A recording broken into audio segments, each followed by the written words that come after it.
Welcome to the 7th video in the Combinatorics series. Let's start by computing 6 choose 3. Now, we already have a formula to do that, but let's not use that formula. Let's try to do something a little bit more interesting.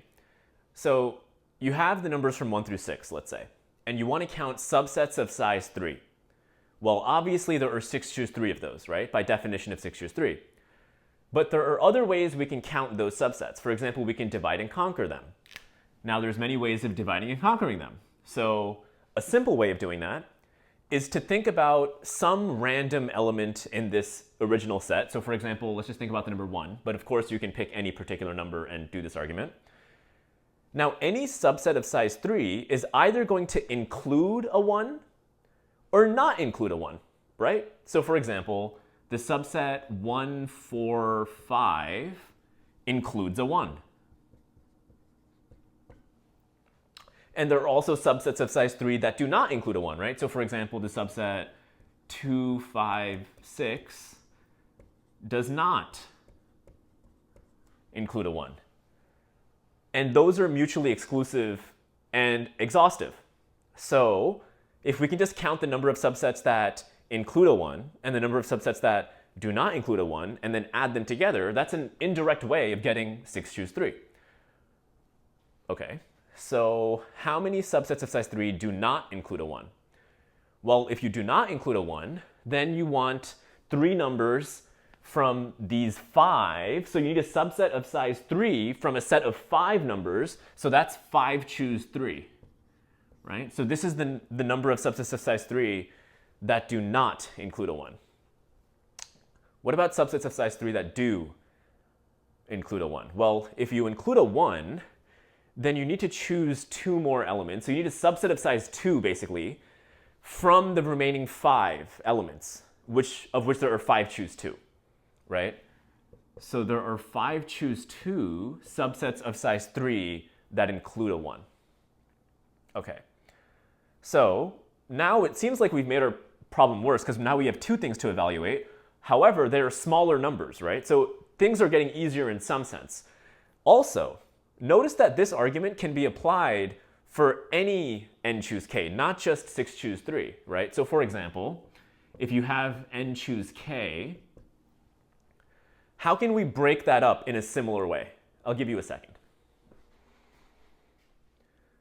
So if your original set was 1 through n, and you were counting subsets of size k, there'd be n choose k subsets. But you can also divide and conquer those in the same exact way. Either they include a 1 or do not, right? If they do not include a 1, you still need to choose k things, but from the remaining n minus 1 things, right? So that would be n minus 1 choose k, which corresponds to this 5 choose 3 term here, right? Because here n is 6. And if you do include a 1, then you need to choose k minus 1 things, since you've already chosen the 1, from the remaining n minus 1 things. So that would be n minus 1 choose k minus 1.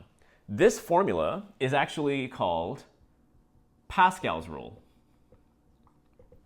which we'll talk about more throughout the video. But that's very useful, and it allows you to break down combinations in terms of smaller and smaller combinations. Now, so let's keep going. Let's try to figure out what 6 choose 3 is equal to. But before we do that, we could also notice that 5 choose 3 is actually equal to 5 choose 2, right? So remember from before, we had another result. N choose k is equal to n choose n minus k, which implies that 5 choose 3 is equal to 5 choose 2. So we just need to find one of those, and then we can just double it to get what 6 choose 3 is equal to. So let's think about it. So what's 5 choose 2? Well, we can use Pascal's rule again on 5 choose 2, right? So 5 choose 2 is equal to 4 choose 2 plus 4 choose 1. Now 4 choose 1 is obviously 4, right? How many subsets of size 1 can you take from a set of size 4? Obviously 4. 4 choose 2 can be broken down further with Pascal's rule again, right? So what's that? So that's equal to 3 choose 2 plus 3 choose 1. So that's obviously equal to 3, right? And that's obviously 3 choose 2 is the same as 3 choose 1, so that's also equal to 3. And those are the same because of n choose k is equal to n choose n minus k. So we have 3 plus 3 plus 4, which is 3 plus 3 plus 4 is 10. which gives us what 5 choose 2 is, and that's also 5 choose 3, which means that 6 choose 3 is 10 plus 10, or 20. Okay, so a little bit convoluted, but a really interesting tool that we can use, okay? Now, Pascal's rule has a really beautiful visualization, so let's take a look at that. Let's say that you wanted to visualize or list out every possible combination in the world. Well, how do you do it? Well, we can start with n equals 0 and list out all the possible n choose k's with that, and that would just be 0 choose 0. And then we can move on to n equals 1, and all the possible n choose k's would be 1 choose 0 and then 1 choose 1. And we can do that for as long as we like, right? So for n equals 5, for example, we list out from 5 choose 0 all the way to 5 choose 5, and then as we do this, we get this nice triangular shape. Now, why is this interesting? Well, because 6 choose 3, for example, we talked about how that's 5 choose 3 plus 5 choose 2, and those numbers just happen to be right above it. So 6 choose 3 is just the sum of the two numbers right above it. And that's not an accident, that's by design, and that's true for actually every n choose k in this triangle. So 4 choose 2, for example, we talked about how that is 3 choose 2 plus 3 choose 1. So this is called Pascal's triangle for obvious reasons, right? It's a visualization of Pascal's rule. And generating this triangle is really easy, actually, because the rules that create it are easy. Every term is just the sum of the two terms above it, of course, other than the edge terms. And those are just going to be 1. And you could also think about that as just the sum of the one number above it, if you want. So let's build this triangle out. So 0 choose 0, that's obviously just 1. And then 1 choose, well, that's 1, and then that's 1. And then that's 1. 1 plus 1 is 2. And then we have 1. And then we have 1. 1 plus 2 is 3. 2 plus 1 is 3. 1. Then we have 1, 4. 3 plus 3 is 6. 3 plus 1 is 4 again. And then we have 1. And then we have 1, 5, because 1 plus 4. 4 plus 6 is 10. 6 plus 4 is 10. 4 plus 1 is 5. And then we have 1. And then we have finally 1, 6, 15. 10 plus 10 is 20. 15. 5 plus 1 is 6. And then we have 1. And that wasn't that bad, right? I could have done it even faster. And notice that 20 does indeed correspond to 6 choose 3. So it works, it's right. These are the same exact triangle, and 20 is indeed the sum of 10 and 10, which correspond to 5 choose 3 and 5 choose 2. So it's cool. But it gets even better. There's actually some really nice patterns that are true about this triangle. Can you figure out what some of them are? I'll give you a second. Now, the first interesting thing to notice is the sum of the rows. What are the sum of the rows? So the sum of that row is just 1, and then we get 2, and then we get 4, we get 8, 16, 32, 64. Those are powers of 2. That's not an accident, by the way. You should start thinking about why. Why is that happening? Can you prove it? Can you prove that the sum of this row is 2 to the power 6? And then what else is there that's interesting? Well, what about the alternating sum? So instead of just adding every number in the row, adding and then subtracting and adding and subtracting and switching like that. So for example, 1 minus 3 plus 3 minus 1 would give you 0. And if you do that for every row here, you'll actually get 0, other than, of course, the very first row. You should also think about why that's true. That's actually one of your homework problems. And then another thing that's true is actually a very important identity called the hockey stick identity, which is if you draw something like a hockey stick, so if you start somewhere on the edge and then you go diagonally down, so for example, something like this, right? And then you stop at a number like 5, so like I'm going all the way down, and then you take a sharp turn. You're going to create something that looks like a hockey stick. What's cool is that 1 plus 2 plus 3 plus 4 plus 5 actually equals 15. Huh. Isn't that weird? And by the way, the hockey stick doesn't need to go this way, and you could make it of any, like you could also have turned before the 5, right? It could be 1 plus 2 plus 3 plus 4 equals 10, for example. And the hockey stick could also go the other way. You could also have a hockey stick that looks like, let's see, let me use a different color to make it more obvious that it's different. So something like this. Right? 1 plus 3 plus 6 is equal to 10. That's called the hockey stick identity. All right, let's start proving stuff. Let's first think about why the sums of the rows of Pascal's triangle are powers of 2. So why does n choose 0 plus n choose 1 all the way to n choose n equal 2 to the power n? Well, I'll address that question by introducing yet another question, actually. So how many binary strings are there of length n? It's an old familiar question, and it seems kind of random right now, but it's not. This question is going to give us a different way of proving things are equal. If we can show that both sides of this equation answer this question, then they have to be the same, right?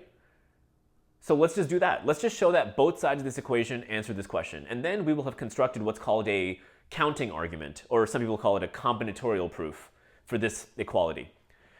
So 2 to the n answers this question pretty directly, right? It's just using a slot diagram. So you have n slots. Each slot can be a 0 or a 1. None of the slots affect any of the other slots. So by the multiplication rule, there are 2 to the n binary strings of length n. What about this side?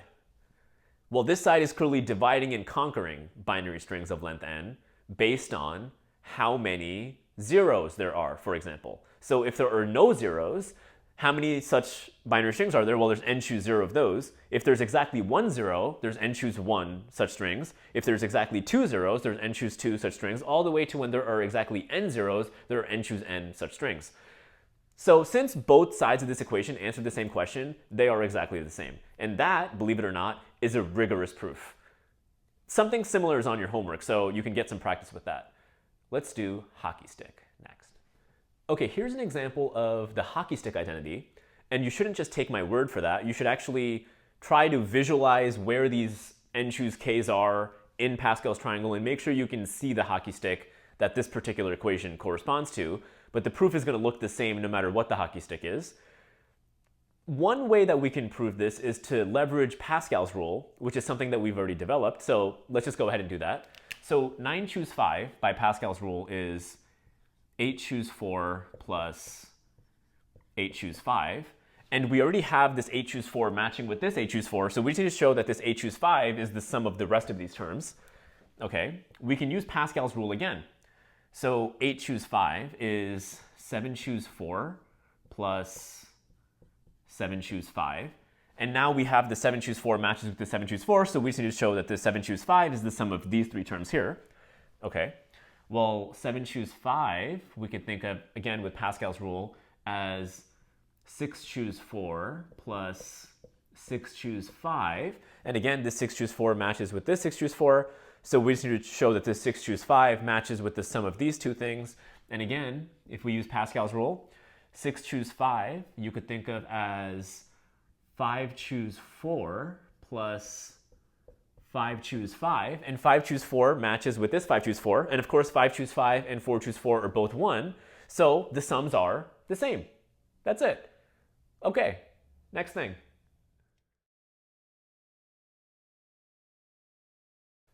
Okay, so the first one, hopefully you've done stuff like this before. It's just x plus y times x plus y. And maybe you've learned of FOIL or something like that in the past. But basically the way that you do multiplications like this is every term here gets multiplied by every term here. And so for example, x gets multiplied by x gets multiplied by y. And then the y gets multiplied by x, and the y gets multiplied by y. And if you do all that, you would get x squared plus xy plus yx plus y squared. But of course, xy and yx are like terms, so you can combine them, and you get x squared plus 2xy plus y squared. So this is kind of the final form that we are looking for. All right, next one. Okay, so let's try the next one. So here we're going to have 3 x plus y terms. But the process for multiplying them is going to be the same thing, right? So for example, x times x times x is going to give rise to one term on the right-hand side. So that's going to be x cubed. And just like that, every possible path from this term to this term to this term is going to give you one term on the right-hand side. So that's going to give you 2 times 2 times 2, or 8 terms, before, of course, we combine like terms. So let's just go straight to the end result, okay? Let's just combine all the like terms and just think about that right now. So there's going to be an x times y term, right? So there's going to be an x squared y term. But how many of them? Well, x times y is 1. And then we have x times y times x. And then we have y times x times x. And all of those would give you an x squared y. and there's 3 of them. Okay, there's also x times y, which can give you xy squared. And if you count how many of those there are, it's similar to this. It's 3 times xy squared. So there's 3 of those terms as well. And then for the final term is y times y, that would be y cubed. Okay, let's try the next one. Okay, so for the next one, we can imagine that there are 10 x plus y terms laid out. And of course, if we multiply all of the x's, we're going to get an x to the 10 term. There's going to be exactly one of those. And if we multiply all of the x's, but then hit the last y, that's going to give us an x to the 9th y term. But not the only one, right? How many are there?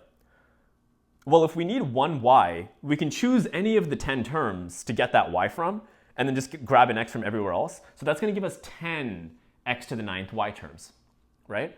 And notice, by the way, that since every term is going to be a multiplication of one of the x's or y's in each of these, that the power of x and y will always add to 10, right? So notice that x to the 9th times y to the 1, that adds to 10, 9 to the 1. And then this x to the 10 really has a y to the 0. So 10 plus 0 is also 10. And then, of course, the next term is going to be x to the 8th y squared, right? If we get 8 x's and 2 y's, we're going to get one of those terms. But how many of them are there? Well, if there are 10 binomial expressions here, and we want to choose 2 of them to grab the y's from, then there are 10 choose 2 ways of doing that, right? Think about that until that's clear to you. So there's 10 choose 2 of these terms, and that should make you realize that that 10 is really a 10 choose 1, right? And there's really a 10 choose 0 in front of this guy because you're choosing 0 of the y terms, which of course happens to be 1. And we can just do that until the end, right? So the last term is going to be a y to the 10, and the coefficient is going to be 10 choose 10 because we want to choose all 10 of these terms to grab the y. And of course, that is just a fancy way of saying 1. This, by the way, this is the binomial theorem. We're now there. So the final version is the actual formal statement of the binomial theorem. So what is x plus y to the power n in general? Well, so if we multiply all the x terms, we would get an x to the n term. And of course, we could imagine that is connected to a y to the 0 preceded by an n choose 0, just to stay consistent with the rest of the terms. And of course, the next term would be if we had one y and then use the remaining x's to get multiplied. So that would give us x to the n minus 1 times y to the 1. But how many of those? Well, we need to choose one y out of the n terms, or the n binomial terms anyway. So that would be n choose 1. And just like that, in general, let's say that we want to think about the term that has k y's. Well, of course, that's going to have n minus k x's. And how many such terms are going to exist? Well, we need to choose where to get the k y's. So that is n choose k. And of course, we're going to end with our very last term, which is n choose n times x to the 0 times y to the n, which of course just reduces to y to the n. Now, notice that the coefficients are rows of Pascal's triangle, right? N choose 0, n choose 1, all the way to n choose n. And if you think about it, well, how many terms are in the expansion of x plus y to the n? Before we combine like terms, it's 2 times 2 times 2 times 2 to the n. And once we combine like terms, we have n plus 1 unique terms, right? All the way from an x to the n all the way to x to the 0. That's n plus 1. And if you count how many of each of them there are, n choose 0, n choose 1, all the way to n choose n, you add them all together, you should get the original count of 2 to the n, right? Which is another way of seeing why rows of Pascal's triangle sum to 2 to the n. Take a moment to read both of these questions and come up with your answer. Okay, what is the coefficient of x to the 10th, y to the 90 in 2x plus 3y to the power 100? Well, if there was no 2 or 3, the answer would just be 100 choose 90 by the binomial theorem, right? Or equivalently 100 choose 10. But that 2 and the 3 kind of complicate things, because this 100 choose 90 is not the coefficient of x to the 10th, y to the 90. It's the coefficient of 2x to the 10th times 3y to the 90, right? It's whatever the first term is raised to the 10th power plus whatever the second term is raised to the 90th power. Those aren't always going to be x and y. Okay, but we can actually proceed from here because the way that exponent rules work allow us to answer this now. So this is 100 choose 90 times 2 to the 10th times x to the 10th, right? So 2 to the 10th times x to the 10th. And this is 3 to the 90th times y to the 90th. So you could write that as 3 to the 90th times y to the 90th. So the coefficient of x to the 10th, y to the 90th is actually this expression right here. Okay, let's do the next one. So the next one is, this is not the binomial theorem. In fact, this is the trinomial theorem. In general, it's called the multinomial theorem, but the logic is always the same. Every term in the expansion of this is going to have some amount of x's, y's, and z's such that their exponents sum to 10. And it's all about, and to find how many of each there is going to be, you just have to find how many ways you can choose an x and choose a y and choose a z amongst the 10 x plus y plus z terms, right? So out of the 10 x plus y plus z terms, there are 10 choose 2 ways of picking which of those trinomial expressions the x is going to get pulled from. And then from the remaining 8, so for each of the ways we could choose 2 of the terms to get the x from, there are going to be 8 left over to get the y from. So there are 8 choose 3 ways to get the y. And then of course there are going to be 5 choose 5 ways of getting the z, or we can just leave that as that. And this is the answer. That's the coefficient of x squared y cubed z to the 5th. All right. Hopefully you can do your homework now.